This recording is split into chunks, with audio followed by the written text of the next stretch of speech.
Walmart Business is in the business of helping your business.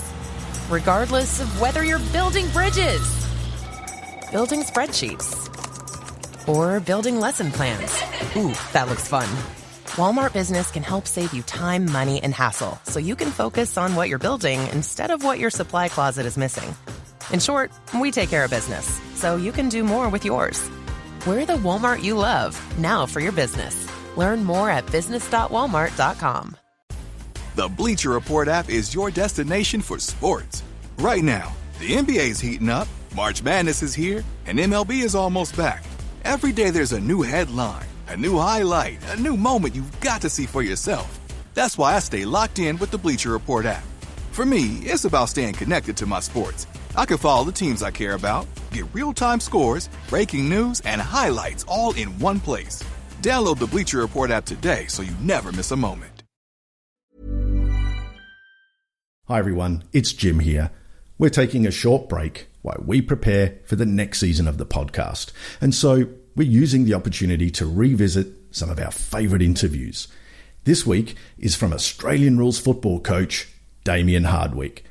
Damien shares a fascinating story about authenticity and how it led to a change in his leadership style and then a run of championships for his team. It's a fascinating story and we hope you enjoy it as much as we did. Welcome to the Great Coaches Podcast. To me, being perfect is not about that scoreboard out there. This is a chance of a lifetime. When you can understand the person, you can then work towards a common goal. We are all on the same team. Know your role and do it to the best of your ability. Focus on the fundamentals that we've gone over time and time again. Your defense has got to be better. Leave no doubt tonight. Great moments are born from great opportunity. My name is Paul Barnett, and you are listening to the Great Coaches Podcast, where we explore leadership through the lens of high-performance sport by interviewing great coaches from around the world to try and find ideas to help all of us be better leaders. Our great coach on this episode is Damien Hardwick. Damien is an Australian rules football coach and former player. As a player, he played 207 games for Essendon and Port Adelaide, winning premierships with each club in 2000 and 2004 respectively. He was appointed to his first head coach role in 2010 with Richmond and led them to premierships in 2017, 2019 and 2020. He is now the longest tenured coach in the club's 136-year history. In 2017, he was voted Coach of the Year by his peers and is also a member of a small and elite group of people who have both played in and coached an AFL premiership.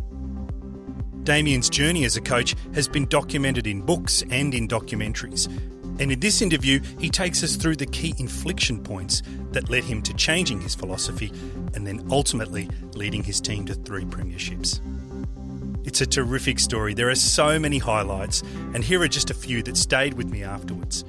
His descriptions of the efforts that went into building the championship environment that eventually led to those 3 premierships. How it was a leadership course on authenticity at Harvard in America that led him to change his style and ultimately unlock improved performance in the team. And the use of the Triple H framework, hero, hardship and highlight, to encourage his team to become more open and vulnerable with each other, and how this deeper level of connection translated into improved performance. And just before we go to the interview, if you're a first-time listener, you can check out our library of interviews with other great coaches at our website, thegreatcoachespodcast.com. And now, please enjoy our interview with Damien Hardwick. You're listening to the Great Coaches Podcast. Damien Hardwick, good morning and welcome to the Great Coaches Podcast. Morning, how are you? Thanks for having me. Well, no, actually, good morning for me. Late Friday afternoon. That's right. Exactly. It's nearly beer time, so we can wrap this up quick. I can go and have a couple of beers. It's really nice. I'll promise to try and make it quick and interesting because I'm the only thing standing between you and that lovely Stone and Wood Pale Ale we were just talking about. Exactly right. No, I'm looking forward to the chat, so it's be good to catch up. So, Damien, most of the audience won't know about you and the Tigers story. So I'm really interested in unpacking a little bit of the leadership style that you exhibited through this great run that the team's continuing to have. But maybe I could just start by going back and just talking about some of the great coaches you've had experience with, because you've actually had first-hand experience with two of the greats of the game. There's Kevin Sheedy and Alistair Clarkson. You've also experienced Mark Williams and Dennis Pagan, also some big names. So from this perspective, what is it you think the great coaches do differently that sets them apart? That's a really good question, actually. I'd probably say I've had four great coaches, to be honest. They're all probably legends of the game in their own right. But probably the thing that I found is each is different and probably authentic to themselves, if that makes sense. Like I look at the great Kevin Sheedy, who I played for about 13 or 14 years and was very fortunate to be a part of his tenure at Essendon. And this is a guy that coached me for 153 games. So every week he had to think of something to motivate me as a player to play not only for the jumper, but also my team, but also for him. And that was the great thing about Sheeds. He was an incredible motivator of men. He had this uncanny knack, even though we were one of the best sides in the competition, to always make it feel us against them. He had an incredible sense of belonging with the team that he brought you along in the journey. And it's one of those things I think I took from him first and foremost was a sense of belonging and team unity that was really important. And it's funny, I had the great Dennis Pagan. Dennis was a great player of systems, had a really good sense of what a team looked like and how it played, and would just pick the pieces to play that style of game, and had incredible success in the underage teams, but also his senior teams that he took over as well. I played under the great Mark Williams, great Choco Williams, who was an incredibly innovative coach, was by far further advanced than any other coach I'd have in IT and style and system of play and the use of trends. So I took a great deal of learning from him.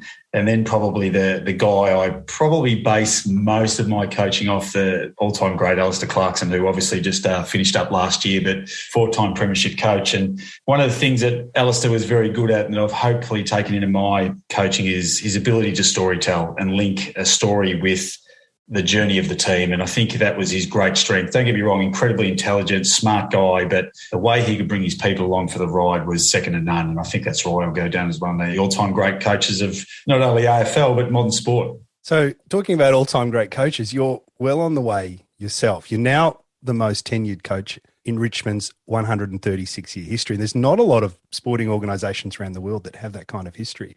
But what's fascinating about your story is it didn't start so well. First year, there's 9 straight losses. Next 2 seasons, it wasn't much better. What did you learn about dealing with self-doubt through those years? We came together at 2010, which, like you said, lost our first 9 games. And what I sort of sat down and we went through as an organisation, and one of the good things about our organisation, and I think the great organisations in general, is the senior coach is a part of the equation, but you're really a byproduct of your people. And if you get the right people in your organisation, generally good things happen. So we had a really good understanding about what we wanted it to look like. There's a great saying, I'm probably going to bugger this up in a way, but championship teams are built, or a championship team's way before they're champions. So what we wanted to do is have a look and feel of our side and then create an environment that we think would be a championship team quality environment. So we weren't winning a lot of games, but we still wanted to have the values and behaviours of a great footy side. So to the point where we would celebrate the smallest of wins. Like, for example, if we won the coin toss before a game, that was an enormous thing for us. We would celebrate that as a victory. But, you know, the challenge for a coach when you're not going so well is your performance is linked to outcome. We're measured by wins and losses. There's no doubt about that. But the fact of the matter is, if you've got a strong program and you've got a really strong vision of what your club looks like, you can, and if you get the right people involved and on board, you can sustain a period where you will build on the journey. And I think that's what we did very well. We looked at every loss as a gift. You learn more from your losses and do your wins. And so we have this incredible mentality about you can choose to be buried or planted. You can choose to sit down and look down on life, or you can choose to be planted, where all of a sudden you've got that real growth mentality where you're coming out of the earth as compared to staying into it. And we're very strong on that. It was really hard, don't get me wrong, because at various stages we weren't going particularly well, especially in those first 2 to 3 years. But I was very fortunate to have a great team of people around me that had a very strong and firm belief in not only myself, but the vision that we were trying to implement. You know, what's fascinating about your journey as a leader is actually it's marked by a dramatic change in style. And there was a book that was being written at the time. So, you know, we can follow along and see this change. You went from being, I think you've actually used these words, you know, a micromanager who overcoached to someone that stepped back, became more available physically and emotionally, which then goes on to deliver 3 premierships. How did this change come about? Was there a person or event sort of helped you shift your style?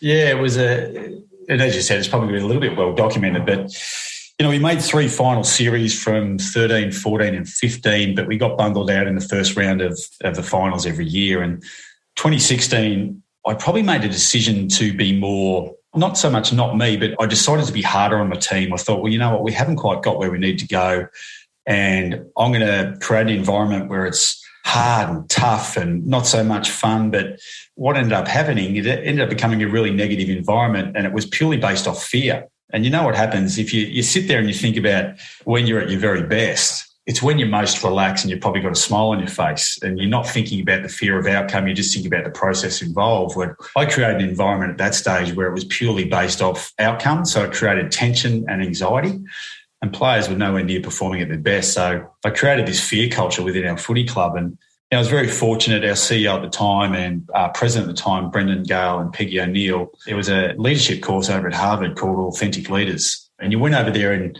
effectively what you did, you delved deep inside yourself, did a lot of interviews on people around you about what your strengths were as a coach or a manager. So not only getting an idea of that, but also what you were like at your worst. And what I found is I'm an accountant by nature, so I love the detail. I love numbers. So what I found was when I was at my very worst, I was crunching the numbers too much. I was looking into data, whereas I wasn't trusting my gut or trusting my feel. And then when I looked at myself when I was at the best, I was at my best when I was happy, I was having fun, I was still very much a hard worker, but it was more based around the fact that you're doing an incredibly tough job, but there's nothing to say that we can't have fun and enjoyment at the same time. And the fact of the matter is the more relaxed I am, the more relaxed my team will be at the same time. So if I'm showing stress and anxiety, there's no doubt they're replicating what I'm feeling. So I had a really strong understanding about coming back to the 2017 season, about being fun, relaxed, energetic, vibrant, all those sort of things that are going to create a positive environment for our players and allow them to be the very best players they wanted to be. And I based it around coaching my daughter's under 13 basketball side, because I still maintain if you can coach your daughter's under 13 basketball side, you can coach professional AFL footy, I guarantee you. Trying to keep the girls engaged and all that was all about having fun and playing games, but getting them to learn along the way. And I had incredible success with that formula with the girls. And funnily enough, I took that formula across to my AFL coaching, and was very, very lucky that it mirrored what the success I had at the girls level as well, which is really important. One of the themes that comes up when you're interviewed and when I hear you talk is vulnerability. And it seems like you've learned to embrace it, which is strange mid-career, to make such a big change. And you use it as a means to build connections with people. Is there any advice or learning you've had about this topic of vulnerability that you might share with someone who's in a similar position with you, struggling to connect with their team or struggling to reconnect with their organisation and build a sense of belonging? Yeah, it's a good point, because I think what happens is when you step into coaching, you're always trying to replicate the great coaches that you've had. So you're trying to take the very best bits out of them and trying to morph them into you. And there's no question I was trying to do exactly the same. But what you tend to do is when you're trying to be someone else, you're not actually bringing out yourself, and you're not realising why the people that employed you in the first place, they employed you because of who you are. So I was trying to be an imposter of sorts. I was trying to be the great Alistair Clarkson, Kevin Sheedy, Mark Williams, Dennis Pagan, whereas I wasn't being, I hate referring to myself in third person, but wasn't being the very best version of Damien Hardwick. And that's what that course taught me. Just do what you do it well. Because I've got incredible strengths in certain areas, but I've also got areas that I'm not great at. And what I had to learn and understand is I didn't have to be great at everything. I just had to be great at certain things. And the one thing I found that I could complement myself with other people in my organisation. I was very good at this, but you know what? It's not my strength, that area, so I'm going to employ someone that is an expert in that field. And that was the one thing I think that I learned was I had to step back and I had to swallow my ego. Because I reckon the hardest thing as a leader sometimes is to say, you know what, in front of your players, boys, I don't know the answer. As a leader, you always think you've got to have every answer, but the fact of the matter is players they got a great understanding when you're bullshitting them, excuse the language, but they've got a great understanding of saying, listen, you're full of crap. And I think what the players started to understand and really like is the fact, boys, I don't know why we lost the game the manner we did, but we're going to find out and we'll get back with the answer as a group of coaches. And the more I opened up to the players, the more they opened up to me. And the one thing I found is at the start of that 2017 season, I stumbled onto a book by John Gordon. I can't remember. It was written by him and the Atlanta Falcons coach. I think his surname was Smith at some stage. And they had this concept that they did called Triple H, which was hero, hardship, and highlight. And so we started to talk about connection as a team and connection as individuals. And we thought if we could strengthen that connection, that it would become a really beneficial thing for our footy club. And one of the first players to stand up was a young lad by the name of Brandon Ellis, who I'd coached Brandon for 6 or 7 years. And he told a story. And I was embarrassed as a coach that I didn't know the story about one of my best players. I didn't have the deep connection that I thought I had. I thought I was good, but in reality, I was just touching the surface of all my relationship with the players. I didn't really know the individual that was inside that exterior. And that sort of brought about a little bit of, well, you know what, I've got to dig a little bit deeper here. Because the connection piece for me is a word that really, when I think about all my success that I've had as a coach, but also as a player, it was the stronger our connection both on and off the field as a side, the better we replicated that success on field. And that was the one thing that I think we really went to work on in the 2017 season and have continued to delve into that, because they're just such pivotal conversations that bring you closer together. And if you're closer, you're going to do things, more importantly, above and beyond what you'll normally do for someone that's a teammate or a friend or a work colleague. It's a powerful story. And I'm just wondering, in an Australian rules football team, you've got 40 people in that room, maybe more with support staff. Yeah. And one of the things when we think about bringing vulnerability into conversations is this sense of fear that someone will laugh or belittle you. Yeah. Was there any reaction in that room that you had to calibrate and step in and redirect? We spoke about it heavily at the start about how for this to work, you're going to hear some stories that are quite harrowing. You know, obviously people have been through different upbringings and all those sort of things, but there has to be a level of trust in the room that you are comfortable enough to tell this story in front of people that you're going to go on the field and battle for. And we spoke about that at length probably before we did the exercise and had the conversation about, listen, what is in this room stays in this room, but understand the level of trust required from the person who's telling the story. They're putting their, some quite horrific moments and some embarrassing moments and things they're not proud of, they might be quite ashamed of. And for them to open up was incredible, really, but it had to have an element of trust. They had to have the trust between teammates, between work colleagues. And it was a very fine line, because there's no doubt it was very fortunate that it worked for us and had great rewards. But then there's probably other organisations that don't have that trust, where it's probably not going to have the same impact as what it did for our organisation. But then it sort of stemmed from myself and Trent told our story first and foremost, and then we just went through each player and staff member. And the conversation in there was really important. But then what would happen is over lunch, then the conversations would really start. Then you'd start to dig deeper, and then you'd start to talk about similar type of experience. And what tended to happen is we were a team, but then we became like brothers in essence, and you became like a stronger sense of a family, which is really, really important. So our sense of purpose and why became even stronger as a result of these conversations that we were having over prior to training sessions and over lunch, which certainly became part of the fabric of our knitted culture and why we got the success that we did. Walmart Business is in the business of helping your business, regardless of whether you're building bridges, building spreadsheets, or building lesson plans. Ooh, that looks fun. Walmart Business can help save you time, money, and hassle, so you can focus on what you're building instead of what your supply closet is missing.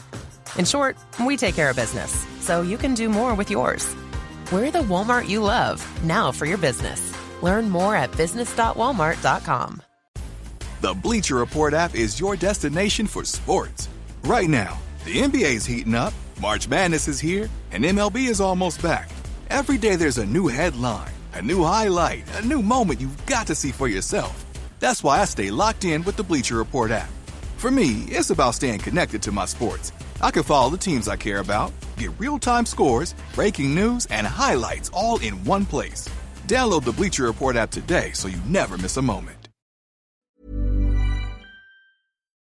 It's an amazing story, and it's there's documentaries and books about it. So if anyone's listening, I'll put the details in the show notes. Damien, there's a great quote from one of your players, Nick Vlaston, when he's referring to this change. And he says, and I'd like to give you the quote before I ask the question, he said, "Now the puzzle has started to come together. because we're all different shapes and the coaches are celebrating that and not so much talking about what we're doing wrong. It was actually the second half of that quote that caught my eye, because he says what we're not doing wrong. And I wanted to ask you, how did this conscious decision to focus on strengths over weaknesses start to cement itself in your style? Yeah, it was a little bit what I touched on previously. I think what tends to happen with coaching, and this is just a natural, not even in coaching, it's just in life in general, instead of looking at the glass half full, we always look at it as half empty. I was always looking at what players, not always, but I'd probably tend to look at what a player couldn't do instead of what a player could do. And then what I started to find out, well, listen, if we started after the course that I did looking at the strengths of myself, but my team and my players, if I started to look at, well, what they could do, what I could then offset that, obviously they're going to have some areas like me that they weren't as strong as, I could complement. So I could then say, okay, well, Nick Vlosten's elite at this.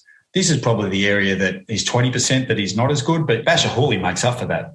And then Basher Hooley's very, very good at this, so I probably need a player that can pick up this area. So all of a sudden we started putting players in their strength elements and getting them to understand how it worked to gel together. And through connection, they became this formidable unit. Because what tends to happen, I reckon, is as a coach, you're always looking for mistakes and the things that a player can improve. But what we forget to do is we forget to work on the player's strengths. There's a reason that Nick Vlosten came to our club. He was good at A, B, C and D. We didn't really care about the things that he wasn't good at in E and F because he was so good at A, B, C and D. So let's just worry about that. Let's not worry about the things that he needs work on, because I'll find another player that's really, really good at those. So I had a better understanding about stick to that player's strengths and look at what he can do. Don't worry about what he can't do, because there's other players that can do those things better than Nick. And that's what it stemmed from. So, because originally what I was trying to do is I was trying to get all the players not to be robotic, but to play a certain style of game. And I wanted the game played in a certain way. But what that did is it took away the strengths of some of our players that were some of our very best players, because I was trying to get them, I was giving them paddock with small fences instead of giving a bigger paddock with bigger fences so they could explore their talent and let it come out. We still had a game style that we wanted to implement, but the reality was we wanted the game to look a certain way. But guys, you guys figure it out.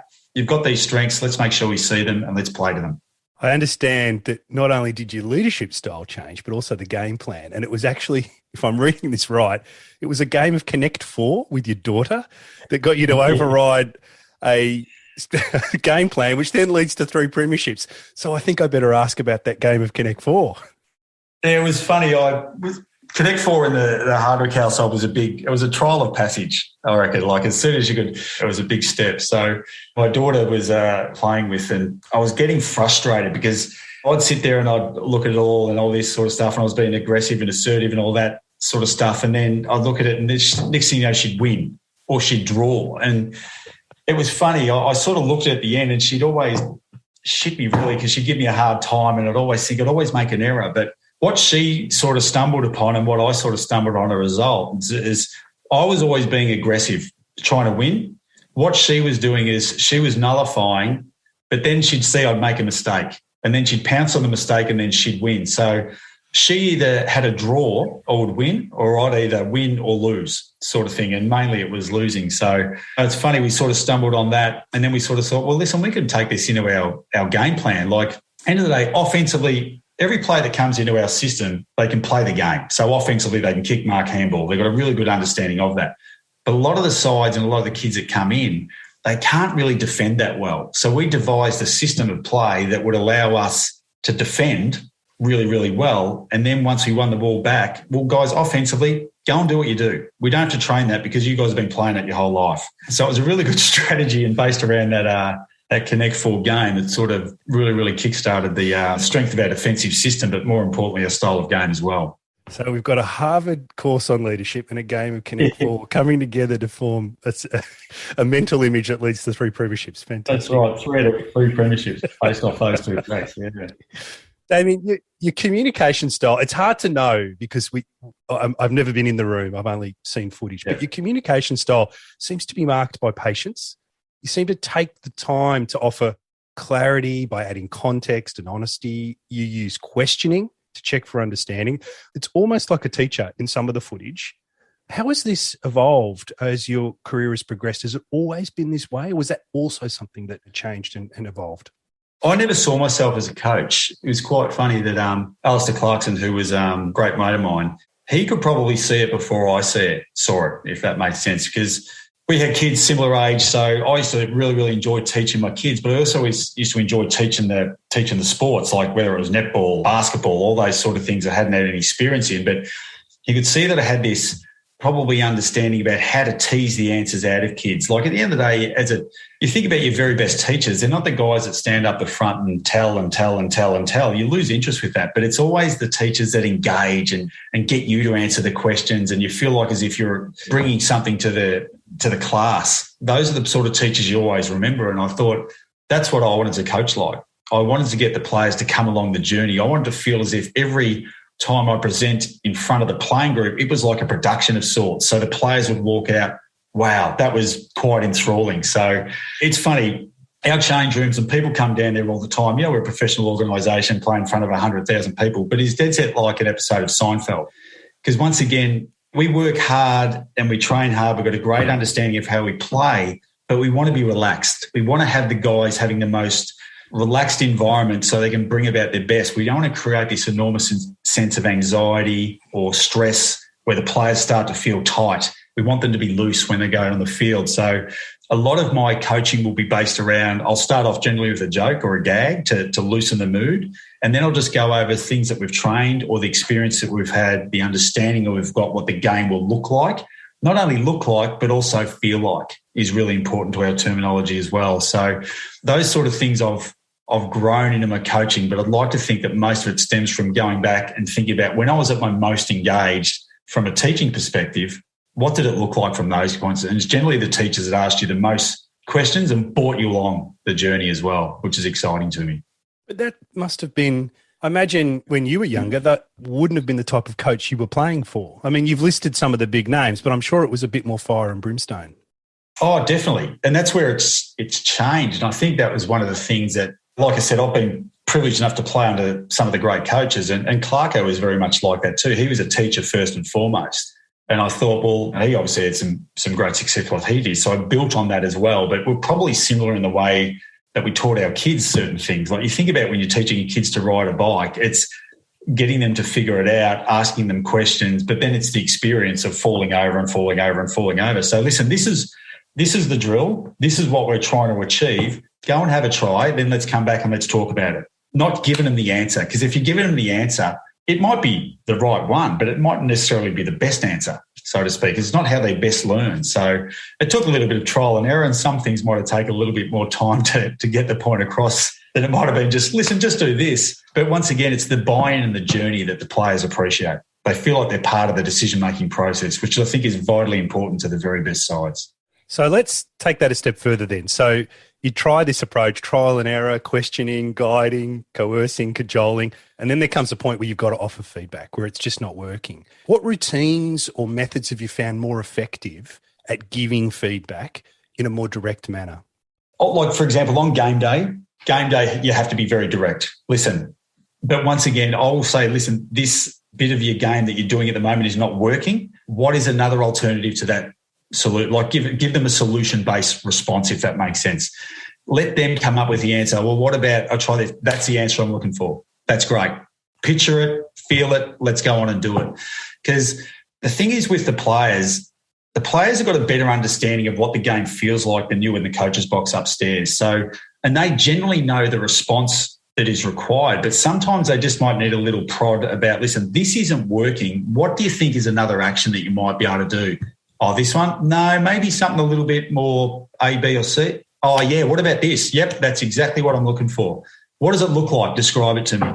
Yeah, it means I'm doing this, this, and this. What will it feel like when you've had that success? Well, I reckon I'll feel a bit more in flow. That's exactly right. Okay, you're back on in 30 seconds. Let's go.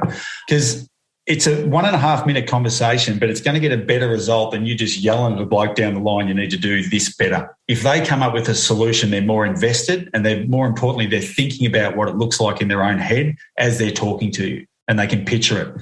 So before we go and play a game, we want the players to go in and visualise what the game will look like. So they get a great understanding about what does a Richmond game look like? What will it look like against this opposition?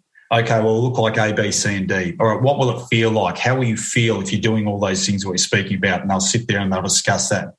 But then what will happen is, unfortunately, we're playing in opposition. So the opposition sometimes don't allow you to play that way. So then what we speak about are what we call B factors. So factors that will try and hinder our performance, and we talk through them. So it might be the opposition's doing a tactic, or the umpire makes a bad decision, or we're not playing as well as what we'd like. Okay, well, what are some things that we can work around that if that happens, that we can get back to playing our best? And so this is all a visualisation process. So we're asking the players questions and getting them to come up with solutions. So they're already pre-programmed as a way. And so all we're doing on the bench when we're trying to give that direct feedback is looking for a pre-programmed response we've already seen in a visualisation session on probably 2 days earlier. So it takes a lot of training, and we've got some fantastic coaches in this field that help us with this to get a great understanding and look of what a Richmond game looks like, but more importantly, what it feels like, because the players can feel when they're in flow, and they can also feel when things aren't working quite the way they want it to also. I'm going to start by saying you're a very rare individual that's played in a premiership and coached in a premiership, which is a wonderful thing. Very fortunate. No, it's great for me too, because I get to interview someone that's had that experience. But you've also had this great evolution as an individual. So if I could take you back and introduce you to that skinny bank teller who was, by all accounts, was a lazy trainer but a fierce competitor, what advice would you give that person to turbocharge their learning and development? I think if I could go back, I would invest more time in myself. One thing I've learned over the course of your journey, you do through experience, is to take care of yourself. I call it the Dimmer's daily philosophy to happiness. So life is hard and coaching is hard. There's that great line, once you accept that life is hard, life is no longer hard. But I've always found that in my job and in professional sport and all those sort of things, there's more kicks in the bum than there was pats on the back. So I developed a list of 5 things that I try and do every day that will make me happy. So, for example, one of them is the first thing I'll do is I'll exercise in the morning. I'll read for 20 minutes. I'll journal for 20 minutes. I'll get a cup of coffee and I'll walk my dog. So there's 5 things throughout the day that even when I've had a bad day, I've done 4 of those 5 things. I've done some things that I've succeeded at and I feel better about myself. If I was more organised than I knew now, I'd start that process a hell of a lot earlier in my life, because the journaling to me I found incredibly important, especially when you're going through a tough time, because what you'll tend to go is, I remember that time. And I wrote some things down about how I was feeling, but more importantly, what I did to get myself out of that, or what I learned from that occasion. And it's become one of my most valuable tools about setting myself not only up for the day, but up for my life. And we all go through it at various stages. You go through a period of life that you're in great flow, but then there's other stages where you're not going as well as what you'd like to, but you've probably had an experience some 2 to 3 years prior to that you've had some sort of similarities in the event. Well, what did I do, or what could I have done differently from that? It's amazing what writing down things for 20 minutes a day does for you. Oh, that's a great answer. Was there someone, where did you pick that up from? Was it just something you started, or did someone give you that? I think it was sort of started from, I think there's a book called The 5 a.m. Club with Robert Sharma. Yeah, and it started from that. I thought, okay, well, this is what I can do. So I read it about 5 years ago, I think it was, or 6 years ago now, I can't even remember. But I started to implement, because I feel I work my best in the morning, no question. I feel fresher, it's quiet. There's not people floating around, all that sort of stuff. So I feel I can get the best out of my day by starting early. And then I started the process about, okay, well, these are all the things I want to set out and achieve. We call it a power hour, in that power hour as such, before everything starts to filter into one. So that's where I got that really good understanding about setting up my day and then working from there. Damien, you've been talking about setting up your day. I'm just standing between you and that beer. So one more question, if I could. And before I asked it, I wanted to just preface it with a quote, and it's from one of your players, the 3-time Coleman medalist, Jack Riewoldt. And he says, "It's always difficult to talk about truly personal stuff, but they, yourself and the captain, Trinkotchen, admit their faults and work on their strengths. They've taught me so much about leadership." It's a wonderful quote to receive from anybody, let alone someone of Jack's stature. But what I wanted to ask you is, when you do hang up that whistle, what's the legacy you hope you've left as a coach?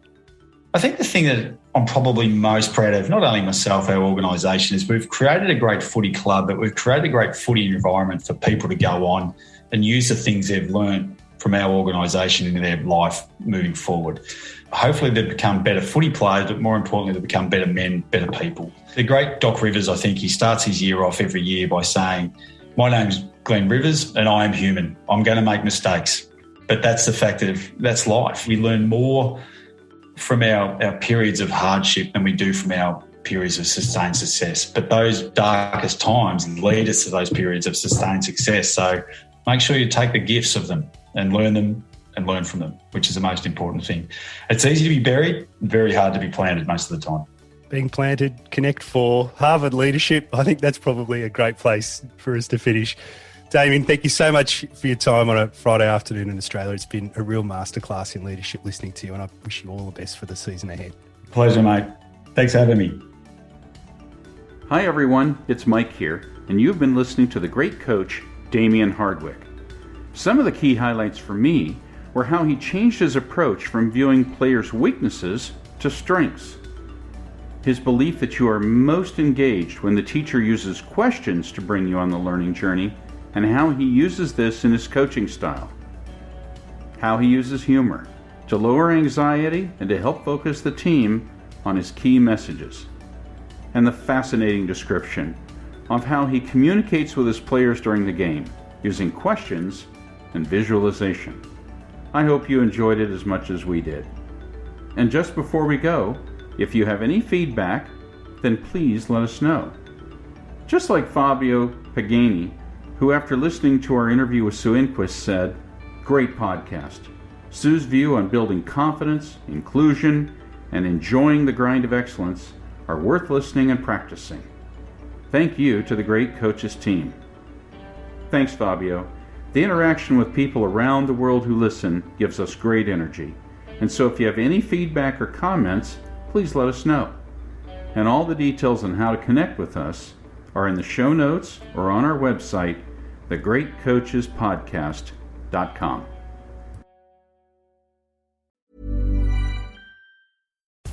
The Bleacher Report app is your destination for sports. Right now, the NBA is heating up, March Madness is here, and MLB is almost back. Every day there's a new headline, a new highlight, a new moment you've got to see for yourself. That's why I stay locked in with the Bleacher Report app. For me, it's about staying connected to my sports. I can follow the teams I care about, get real-time scores, breaking news, and highlights all in one place. Download the Bleacher Report app today so you never miss a moment.